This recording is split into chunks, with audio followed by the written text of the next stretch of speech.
성경의 씨앗을 뿌리세요 라는 제목으로 오늘 나누고자 합니다. 오늘 말씀은 크리스찬의 영향력 또 관계 형성 이런 말씀도 되겠지만 특별히 오늘은 크리스찬 리더십에 대해서 오늘 좀 나누고자 합니다. 나는 리더가 아니니까 나하고 상관없는데요, 이렇게 하시지 마시기 바라요. 다 여러분들은 어떤 면에서는 크건 작은 간에 다 하나님께서 리더로 불러주셨고 리더로 세워주셨습니다. 목장도 있고요, 또 여러분의 가정도 있고요, 주일학교도 있고요. 어떻게든지 우리는 영향력을 발휘할 수밖에 없는 그런 자리에 있기 때문에 리더라는 사람들은 영향력을 미치는 사람들이거든요. 그래서 어떤 리더 하면 대통령, 지도자 이런 사람들을 생각할 게 아니라 나 자신도 리더의 역량을 갖춰야 된다라는 그런 차원에서 오늘 말씀을 들으셨으면 좋겠습니다. 리더십에는 두 가지가 있습니다. 크게 나누면 주어진 리더십과 획득된 리더십이 있다고 해요.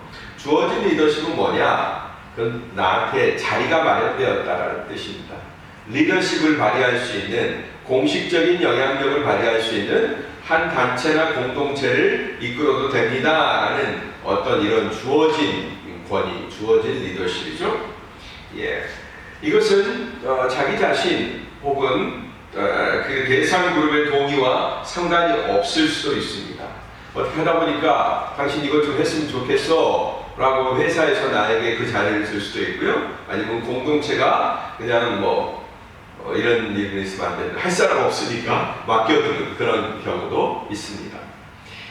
반면 획득된 리더십은 이것과는 좀 다릅니다. 이것은 자기 자신이 이기적인이 아니라 이타적인 다른 사람을 위하는 여러 열성으로 인해서 대상 그룹, 자기와 함께하는 그 그룹의 지지와 성원, 신뢰를 얻은 상태를 가리키는 거예요.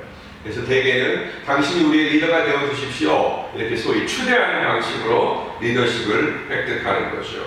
오늘 말씀은 교회에서의 그런 리더십 혹은 관계 맺기에 대해서 우리에게 지도해주고 있다는 것입니다. 먼저 13절, 오늘 말씀을 여러분이 리더십이라는 차원에서 좀 국한시켜서 좀 보았으면 좋겠습니다. 크리스찬의 리더십이 13절에 나와 있네요. 다 같이 한번 읽어보겠습니다. 시작. 여러분 가운데 지혜롭고 분별력 있는 사람이 누구입니까? 선한 행실을 통해 지혜에서 나오는 온유함으로 자기의 행위를 보이십시오. 우리나라 대통령 선거에 옛날에 그런 거 있었죠. 누굽니까? 하는 막 외침 있었잖아요. 이 땅을 섬기고 다스릴 자 누굽니까? 하면서 어울리지 않게 소리를 질렀던 어떤 한 대선 주자를 우리는 기억합니다. 오늘 여기서 지혜롭고 분별력 있는 사람이 누굽니까? 라고 물어보잖아요. 그건 뭐냐면 지혜롭고 분별력 있는 사람이 누구예요?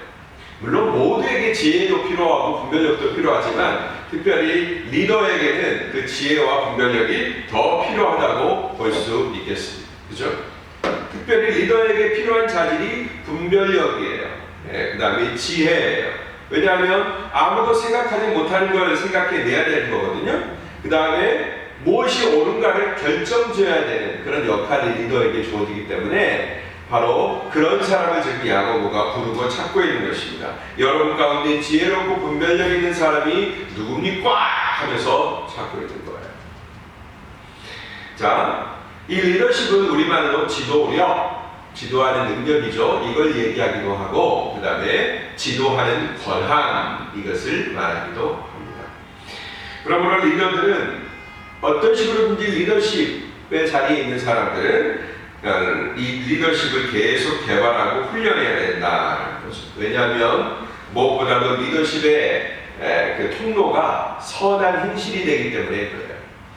오늘 우리는 리더십 하면은 완장 차는 것을 먼저 생각을 해요. 일체가 우리에게 안겨준 가장 나쁜 문화가 뭐냐? 완장을 차는 거예요. 그래서 주번, 당번, 대장, 소대장 이런 걸 차는 그런 문화가 우리 군대 가운데 여전히 많이 남아 있습니다.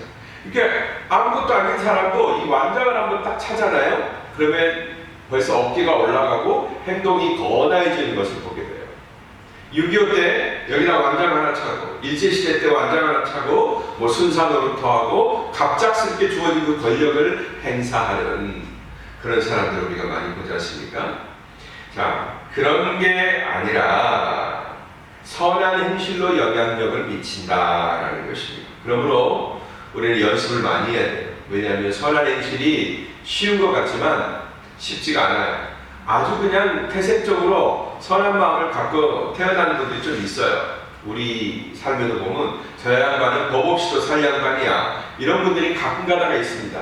그러나 법이 존재하는 이유는 뭐죠? 대개 우리 사람들은 법 있어야 살아가는 존재이기 때문에 그런 거예요. 그래서 법 없이도 살기 위해서는 아예 천성적으로 그렇게 태어나거나 아니면 그렇지 않다면 열심히 연습을 해야 되는 겁니다. 따라합시다. 선한 행위도 연습해야 된다.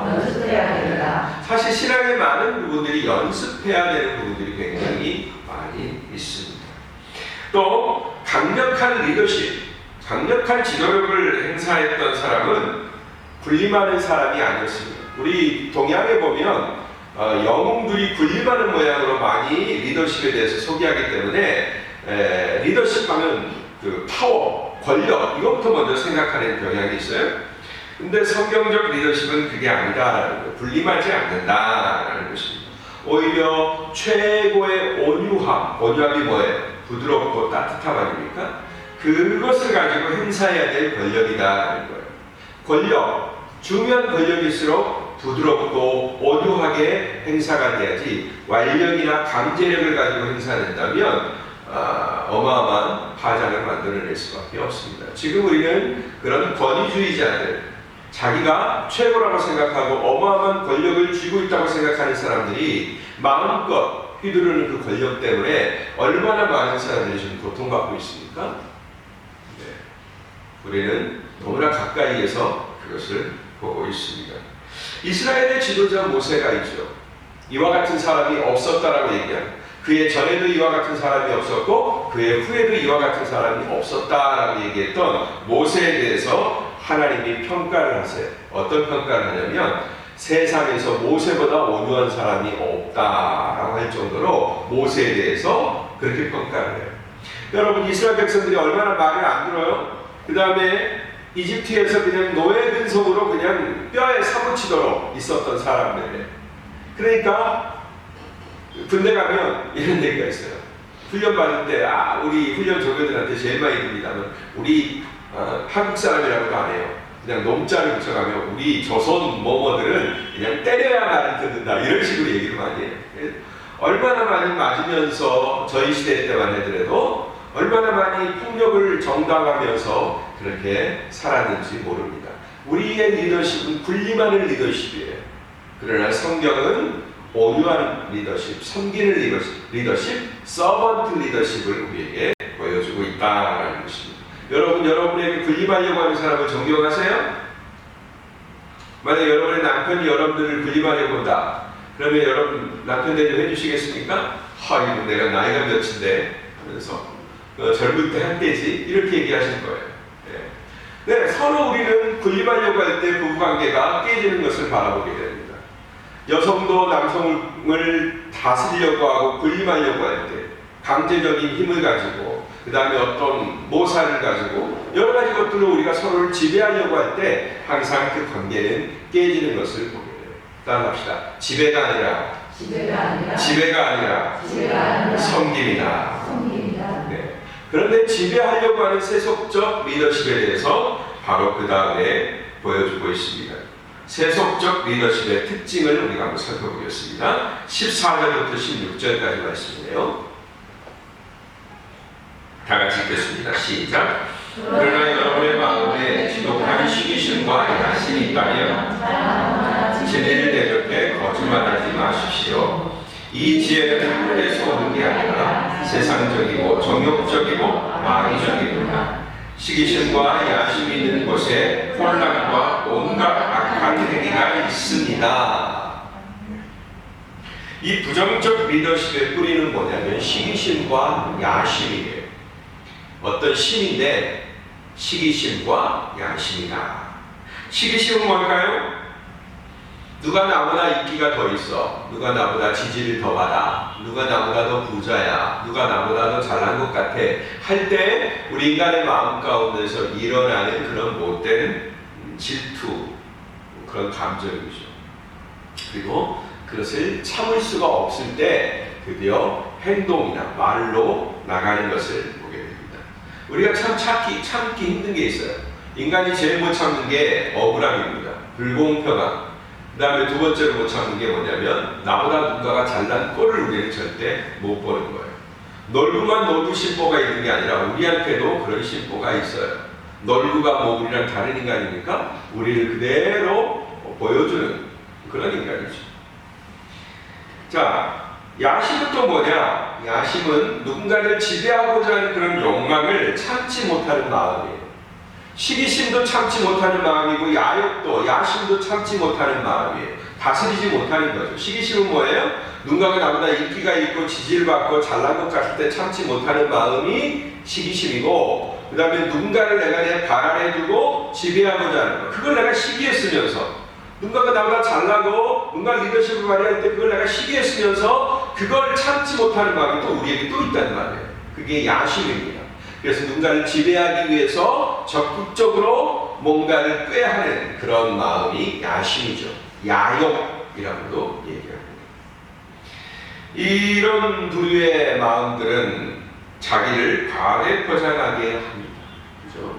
시기가 있는 사람들은 뭔가 자기 자신을 과대하게 포장해서 안 그런 것처럼 얘기하고 그거 별거 아닌 거라고 얘기하는 경우가 많죠. 야심도 마찬가지입니다.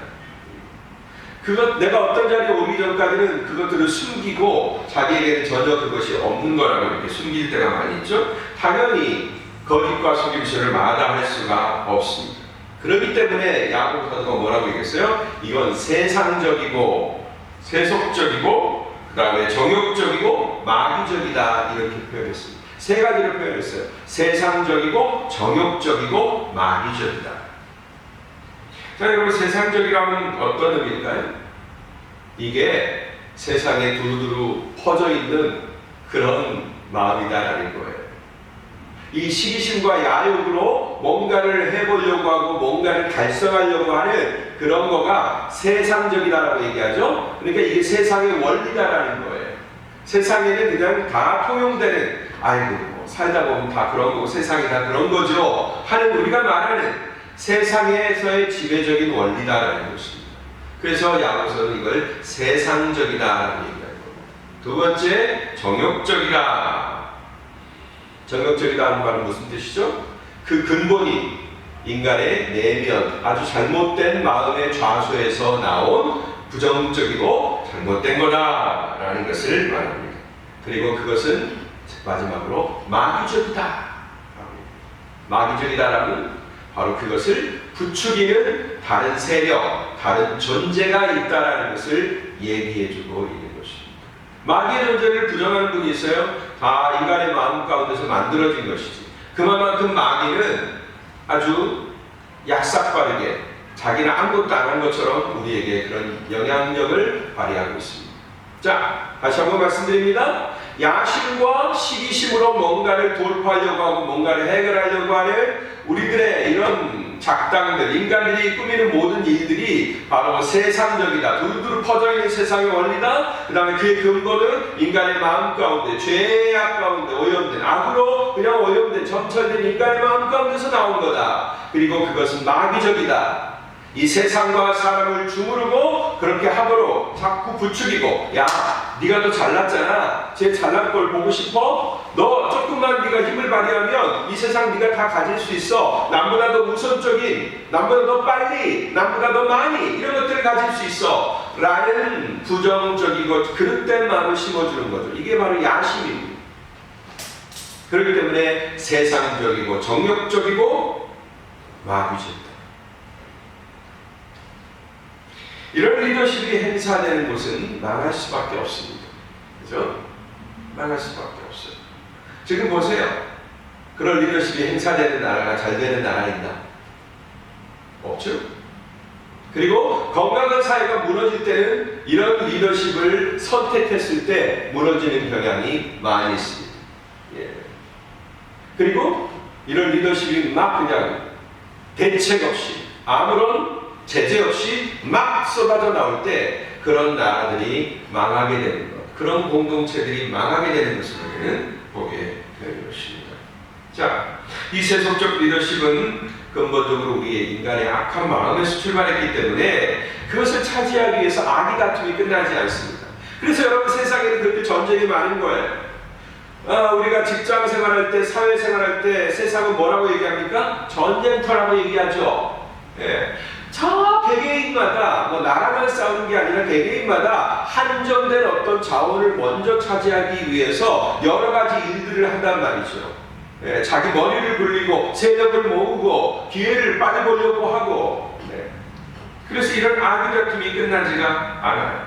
온갖 혐오와 악담, 비방과 야비한 술수들, 이런 것들이 동원되는, 이런 것들을 동원하는 협작품들이 날마다 어디서든지 우후죽순처럼 일어나고 있는 것입니다. 여러분, 민주주의 정치의 취약점이 바로 여기에 있어요. 아무나 다 그런 기회를 갖기 때문에. 그래서 사람들이 귀를 흘리는 여러 가지 정보들을 흘리는 어떤 것들을 점령하면, 언론사일지 뭐 이런 것들이 딱 점령하잖아요. 그럼 얼마든지 그것을 옳게 만들고 멋지게 채색하고 만들어 놓을 수가 있다는 말이죠. 얼마든지 가짜 뉴스도 통용할 수도 있고요. 명확한 사실도 없애버릴 수 있고요. 이렇게 만들어진 세속의 권력 지형은 대개 다 악한 것으로 흘러가는 것을 보게 됩니다. 힘의 원리에 따라, 권력을 가진 자들의 입맛에 따라서 그렇게 흘러가는 것을 보게 돼요. 그래서 여러분, 뭐가 필요하죠? 우리에게는 성숙한 시민의식이 필요한 것입니다. 그걸 어디서 배워요? 교회에서 배우는 거죠. 하나님 나라의 리더십, 인간의 근본 욕망에서 나온 세속적 리더십이 아니라 저 하늘의 지혜에서 나온, 우리를 사랑하신 분이 공급하신 그 하늘의 지혜를 따라 여기서 우리가 뭘 배워요? 의식을 배운다는 말이죠. 어떤 의식? 성숙한 하나님 나라의 시민으로서의 의식. 이것을 배울 때 우리는 세상의 악한 그 질서가 기차처럼 막 달려가고 있을 때, 그 다음에 브레이크 없는 자동차처럼 막 달려가고 있을 때 우리가 거기에서 뭘 걸어줄 수 있어요? 브레이크를 걸어줄 수 있는 거죠. 그 다음에 길이 아닌 곳을 막 가려고 할 때 길로 가야 된다는 것을 우리가 가이드해 줄 수 있는 거죠. 여러분, 그래서 우리는 시민의식을 좀 키워야 돼요. 우리 자녀들이 그냥 잘 되기만 바라지 마시고 세상에서 이 사회를 제대로 이끌어 나가는 인재가 되게 하시기 위해서 여러분들 시민의식도 길러줘야 된다는 것입니다. 그건 가정에서 이루어지는 겁니다. 세 번째, 이제 반대로 하나님 나라의 리더십, 즉 화평의 리더십의 7가지가 나오고 있습니다. 17절, 11절 말씀. 그러나 하늘에서 오는 지혜는 무엇보다도 성결하고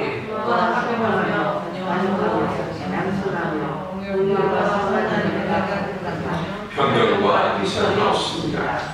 의의 열매는 화평. 18절. 의의 열매는 화평하게 하는 사람들이 화평의 씨를 뿌려 거두는 것입니다. 네, 보세요. 제가 말씀드렸죠? 우리를 사랑하시는 하나님께서 우리에게 주신 하늘에서 온 지혜에 대해서 말씀합니다. 이 지혜는 뭘 위해서 주어졌느냐? 이 땅에 하나님의 나라를 건설하는, 하나님의 왕국을 건설하기 위한 그 목적으로 우리에게 주어진 거란 말이에요. 하나님의 의와 하나님의 통치가 이 땅에 임하게 하려고 주어진 선한 목적을 가지고 주어진, 죄의 오염을 받지 아니하시고 원래 세상을 설계하신 하나님의 의도대로 만들어진 그런 지혜라는 것입니다. 그렇기 때문에 여기에는 타락한 인간의 욕심이 개입되지 않았습니다. 그죠? 그래서 첫 번째로 깨끗해요. 이걸 성결이라고 얘기합니다. 성결. 여러분, 결자가 어떤 결자예요? 깨끗한 결자예요. 순결, 성결 이렇게 얘기하죠. 성결은 거룩한 깨끗함이다라는 거죠. 인간의 욕심이, 인간의 죄악이 개입되지 않았기 때문에 그것은 깨끗한 지혜다라는 것입니다. 두 번째로 다툼이 없어요. 예. 왜요? 다 자기 이익을 추구하지 않기 때문에 그렇습니다. 화평하다라는 얘기예요. 화평하다는 얘기는 다투지 않기 때문에 화평하죠? 왜요? 다툴 이유가 없어요. 왜요? 내 욕망을 추구하지 않기 때문에. 세속이 왜 다툽니까? 그냥 너나 나나 할 거 없이 전부 다 내 욕망을 추구하기 때문에 다투는 거예요. 그죠? 우리의 가정, 사회의 기초단위라고 얘기하는 가정에서 왜 다툼이 일어납니까? 다 욕망을 추구하기 때문에 다툼이 일어나는 것입니다. 자기 욕망을 자기 생각대로 가정을 세우고 싶은 그런 것들이 자꾸 상호 충돌을 일으키는 거예요. 세 번째로는 인간의 약점을 잘 알기 때문에 그 품이 아주 넓습니다. 죄송합니다. 일방적이지 않아요. 품이 넓다라는 얘기입니다. 관용한다라는 얘기예요. 어떤 주장에 대해서 어떤 생각에 대해서 그냥 쉽게 재단하거나 쉽게 머리하지 않는다. 그 폭이 굉장히 넓다라는 것을 말해주고 있습니다. 이게 관용하다라는 얘기예요. 관용하다. 잘 받아들인다라는 것입니다. 그 다음에 넷째, 욕심이 없기 때문에 과격하지 않아요. 세거나 과격하지가 않아요. 양순하죠. 과격하지가 않습니다. 누구에게 그냥 이거 아니면 죽을 것처럼 그렇게 주장하지 않아요. 반드시 그렇게 해야 된다고 막 그냥 쏘아붙이지 않습니다. 왜요? 그럴 필요가 없어요. 기어이 그렇게 관철시켜야 되는 나의 욕망이 거기에 없는 겁니다. 그러나 우리는 내 야욕을 위해서, 내 시기심을 위해서, 내 주장을 위해서 우리는 그렇게 하는 경우가 많이 있지요. 다섯 번째로는 약자들을 배려한다라는 것입니다. 이게 긍휼이에요. 긍휼. 왜냐하면 이 사회에서는, 이 세상에서는 어쩔 수 없는 결핍이 발생할 수밖에 없다라는 것을 알기 때문에 그래요.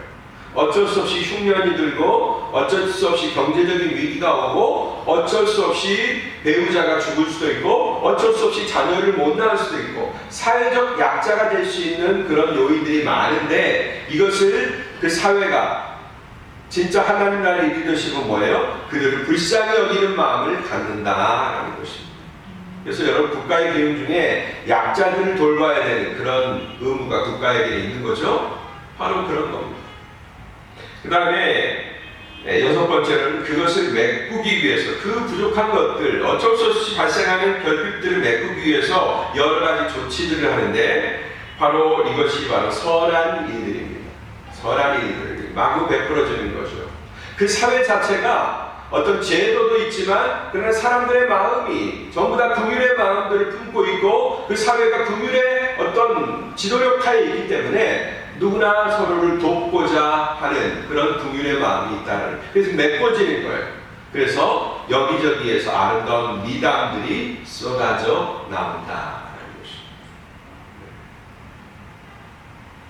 그와 같은 적극적인 배려를 하기 때문에 그 사회는 뭐가 없어요? 편견이 없어요. 약자들이나 아픈 사람들이나 장애인들이나 여자들이나 뭐 이런, 요즘 뭐 소수 어쩌고 합니다만, 그런 소수가 자기들의 주장을 막 격하게 해야 될 만큼 그럴 이유가 없어요. 왜? 그 사회에는 편견이 없기 때문에. 장애인을 바라보아도, 여자를 바라보아도, 어린아이를 바라보아도, 공부 못하는 사람, 그 다음에 아픈 사람을 바라보아도 똑같은 마음으로 바라보기 때문에 편견이 없다라는 거죠. 그래서 거기에는 위선을 가할 이유가 없는 거예요. 내가 편견을 갖고 있는데 아닌 척하면서 좋은 것처럼 말할 필요가 없는 겁니다. 애당초 내 속에 좋은 마음이 있습니다. 이게 바로 하나님 나라가 보여주는 7가지 화평의 리더십이다. 온갖 좋은 말들이 여기다 갖다 놓은 것 같지만 사실 이게 하나님 나라를 구성하는 원리다라는 것입니다. 여러분, 이런 이제 구체적인 예가 좀 필요하겠죠? 이렇게 좋긴 좋은데 그러면 그런 사회가 우리 세상에서 만들어질 수 있나요? 이런 질문이 드실 거예요. 만들어질 수 있을까요? 없을까요? 한 번이라도 만들었던 적이 있을까요? 없을까요? 이런 이상세계, 이런 평화로운 세계, 그 세계는 천국이 와야 가능한 거 아닌가요? 이렇게 우리는 생각되죠. 근데 여러분, 딱 한 번 그런 때가 있었어요. 딱. 볼까요? 사도행전 4장 34절에서 37절 말씀. 사도행전 4장 34절에서 37절. 다 같이 한번 읽어보겠습니다. 연속해서 읽겠습니다. 시작. 그들 가운데 부족한 것이 있는 사람은 전혀 없었습니다. 이따금씩 땅이나 집을 소유하고 있던 사람들이 그것을 팔아서 돈을 가져다가 사도들의 발 앞에 바쳤습니다. 그러면 누구든 필요한 사람에게 나눠 주었기 때문입니다. 키프로스 출신인 요셉이라는 레위 사람이 있었습니다. 사도들은 그를 바나바라고 불렀는데 바나바는 위로의 아들이라는 뜻입니다. 그 사람이 자기의 밭을 팔아서 그 돈을 사도들의 발 앞에 갖다 놓았습니다. 네. 이는 최초 교회가 형성되던 때 잠시 보여주셨던 천국의 모형입니다. 여러분, 교회가 생겼을 때, 최초로 이 땅에 교회가 생겼을 때 나타난 현상이 이랬다라는 거예요. 그러면 앞으로의 교회도 이런 모양을, 이런 상황을 우리가 지향해야 된다라는 거예요? 아니면 특별한 때니까 우리가 그거 무시하고 우리는 그렇게 할 수 없어, 믿지 말아야 된다는 거예요? 이게 바로 우리 교회의 지향점이라는 거예요. 우리 교회가 갈 때 나아가야 되는데 어떤 방향으로 나아가야 되느냐? 바로 이 초대교회 처음 하나님이 만들어 주셨던 그 교회의 원형을 따라가야 된다라는 것을 우리에게 말해주는 겁니다. 물론 여기에는 성령에 사로잡힌 사도들의 훌륭한 리더십, 곧 화평의 리더십이 있었다는 것은 주지 않은 사실입니다. 성령이 그들을 지배했죠.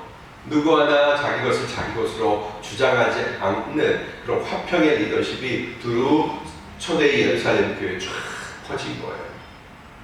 그래서 많은 사람들이 내 것을 내 것이라고 주장하지 않고 있는 사람들을 팔아서 나누어 주고 구제하고 누구 하나 결핍과 부족함이 없었다는 것을 보여줍니다.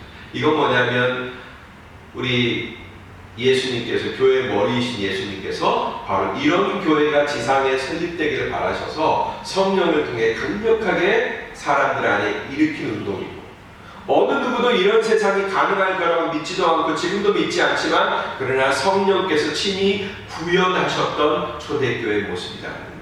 할렐루야. 아멘. 그러므로 오늘날 우리 모든 교회들은 이 교회를 향해서 나아가야 돼요. 그런데 이 아름다운 모습은 얼마 못 가서 그만 약화되고 말았어요. 안타까운 일이죠. 왜 약화되고 말았을까요, 여러분? 성령이 일으키시는 그 일에 전부 다 순종하고 즐거워하고 좋아했으면 그게 끝까지 가야 되는데 왜 이게 약화되고 말았을까요? 원인이 있어요. 그냥 약화된 게 아닙니다.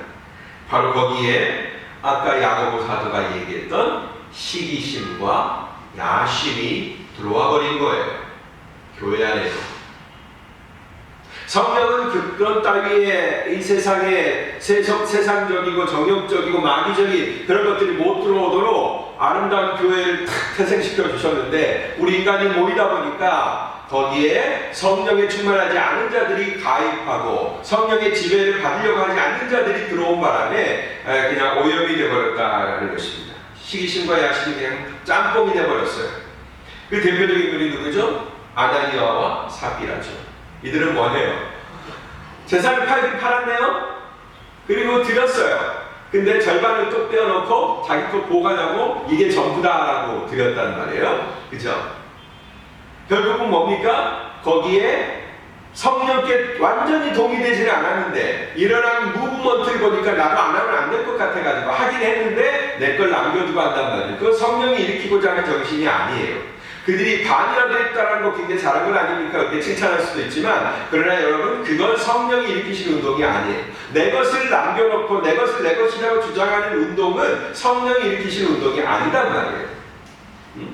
그런데 성령께서 강력하게 그 일을 지금 이끌어가고 계시는데 인간의 시기심과 야심, 이게 작동이, 나도 대접받고 싶고 나도 선한 일을 했다라는 걸 드러내고 싶은 그런 자기를 치장하고 왜곡시키는 거죠. 그리고 겉으로만 보이는 거죠. 거짓말이죠. 거짓말하지 말라고 그랬는데 야고보사도. 근데 그런 야욕과 시기심으로 그만 진리를 거스려 거짓말을 한 겁니다.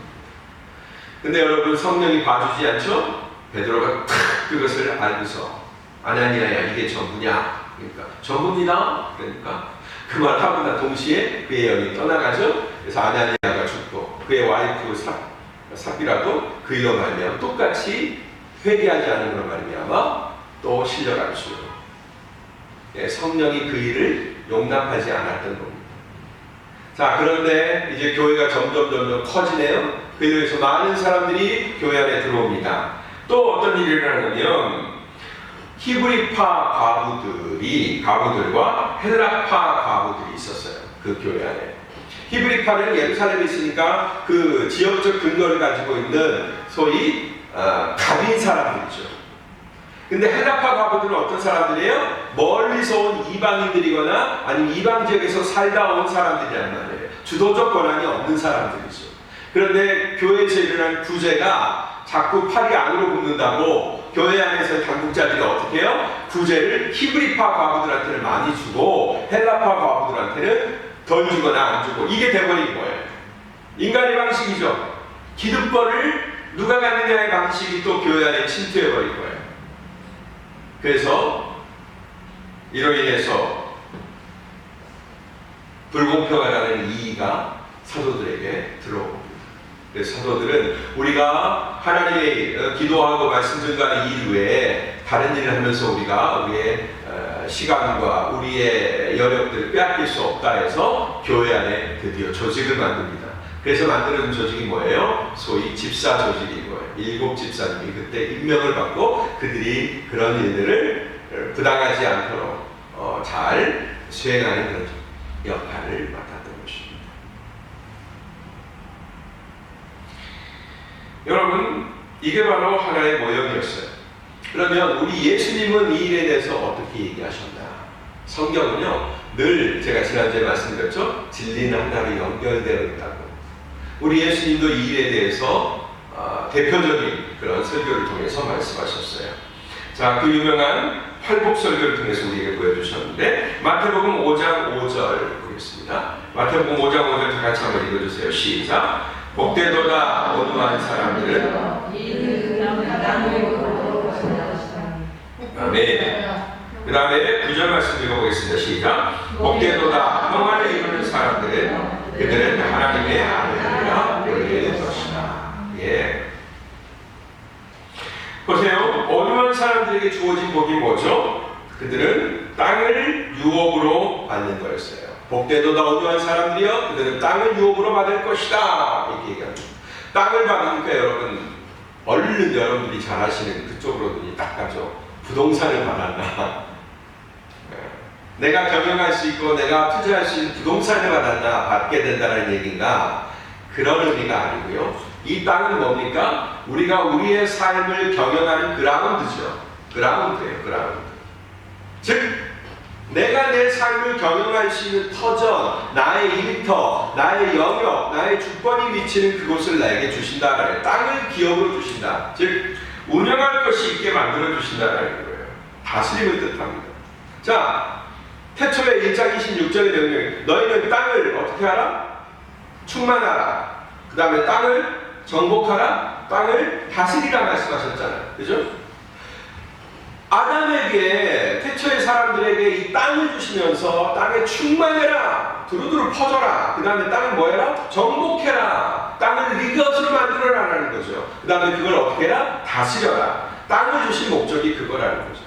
땅은 다스림을 의미하는 것입니다. 즉 온유한 사람들에게 뭐가 주어지는 거예요? 오늘 우리가 본 리더십, 지도력, 지도하는 권한이 그들에게 주어진다라는 것을 말하는 것입니다. 자, 그 대표적인 인물이 누구예요? 바로 모세죠. 세상에서 가장 온유했던 한 사람에게 이스라엘의 지도자가 되는 역할을 하나님이 주셨지 않습니까?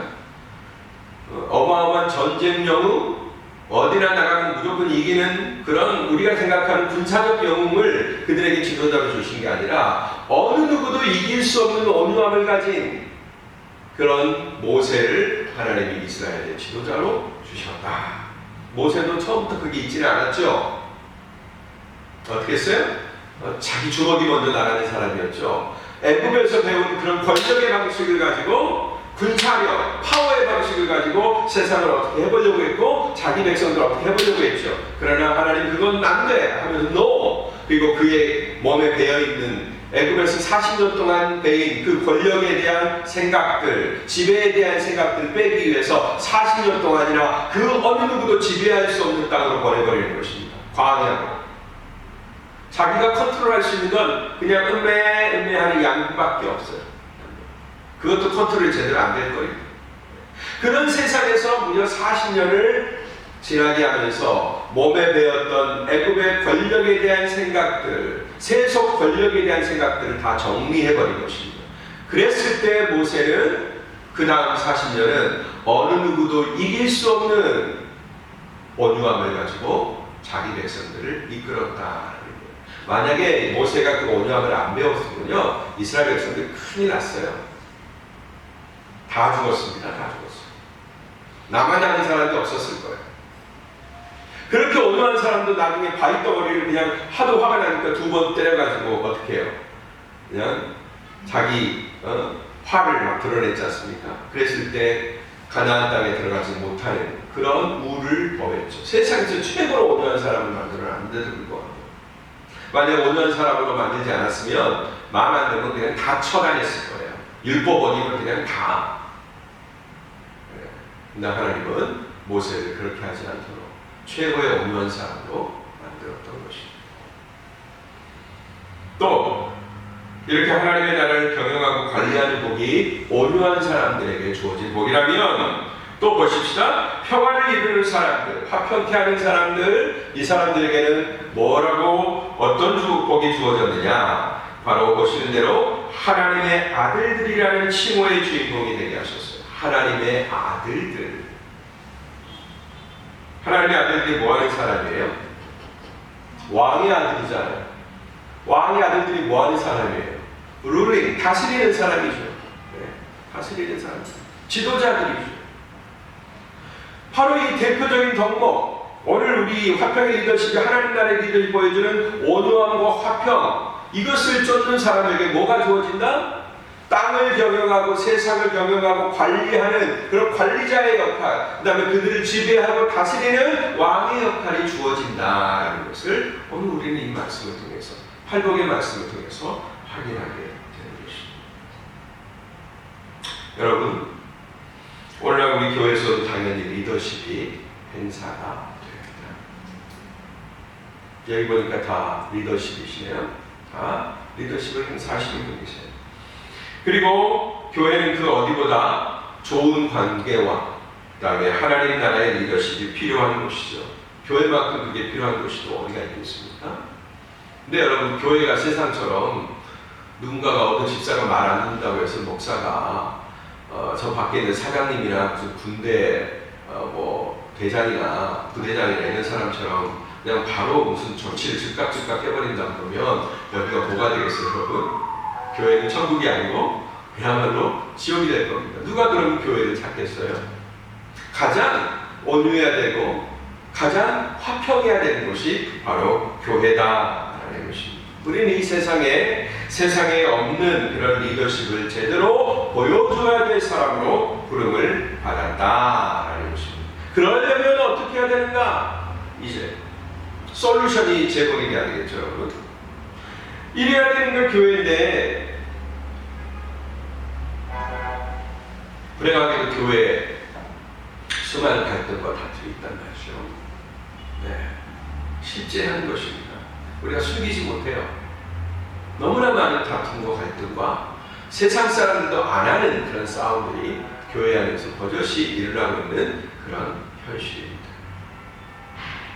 자, 그렇다면 가장 싸우지 말아야 되고 가장 분리하는 게 없어야 되고 가장 온유하고 가장 화평한 곳이 되어야 되는 이 교회가 되기 위해서 우리는 어떻게 해야 되는 것인가?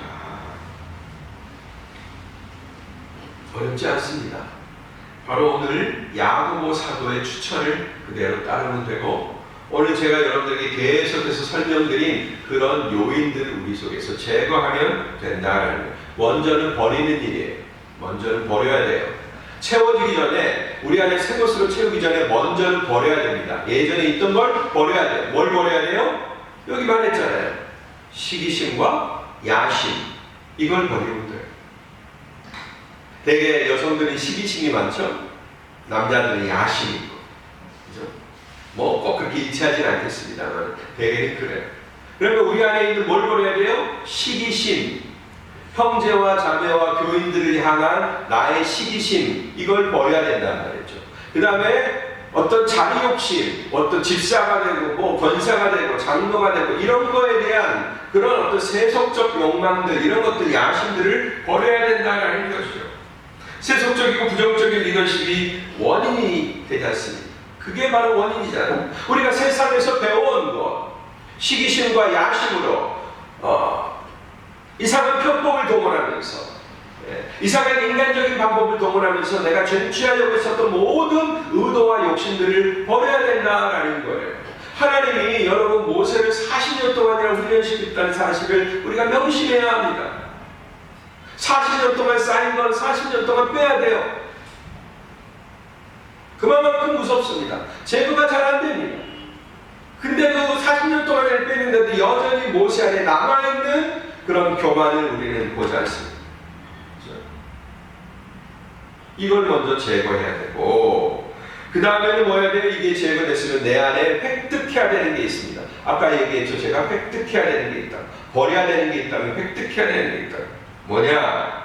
바로 이 하나님 나라의 리더십을 발휘할 수 있게 하는 온유와 화평을 구해야 된다. 이것은 감사하게도 여러분들이 생산할 필요가 없어요. 이건 선물로 주어진 것입니다. 이 온유와 화평은 사랑의 은사에 들어가요. 사랑은 온유하며 시기하지 않냐며 다 나오죠? 사랑의 은사 가운데 다 나오고, 그 다음에 성령의 열매 가운데 사랑과 희락과 화평과 온유와 절제와 이렇게 나오면 9가지 열매 가운데 뭐가 나와요? 바로 온유와 화평이 들어있습니다. 즉 성령께서 우리에게 주시는 은사, 선물, 그 다음에 우리의 인격을 통과하시면서 얻게 하시는, 맺게 하시는 열매, 여기에 온유와 화평이 가득가득 들어있단 말이에요. 할렐루야. 그러니까 답은 뭐예요? 진짜 솔루션은 뭐예요? 내가 나를 즐기하게 하는 게 아니라 내 속에 있는 시기심과 야심을 가지고 있는 그런 죄성이 여전한 내가 나를 지배하도록 놔두는 게 아니라 그 모든 것들을 제거하신 하나님 나라의 지혜를 가지고 계시고 하나님 나라의 능력을 가지고 계신 성령 하나님이 내 속에 오셔서 나를 주장하고 나를 지배하도록 만들어야 된다는 것입니다. 할렐루야. 성령이 답이에요. 성령.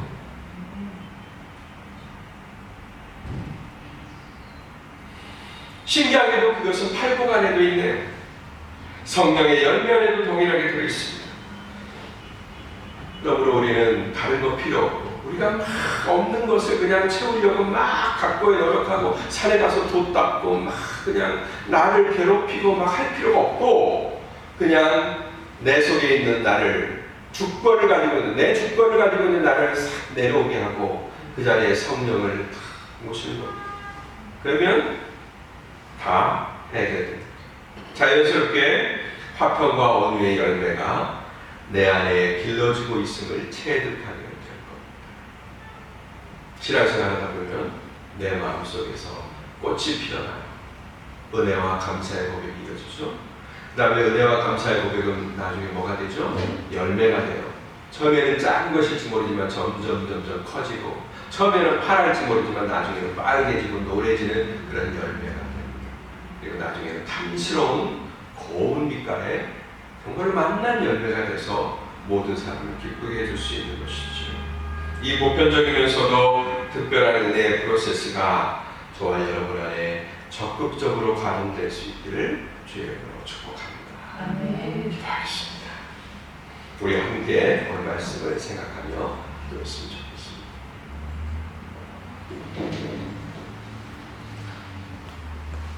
오늘 야고보 사도는 하나님 나라의 리더십에 대해서 말하고 있습니다. 지혜와 분별력에 대해서 말하고 있습니다.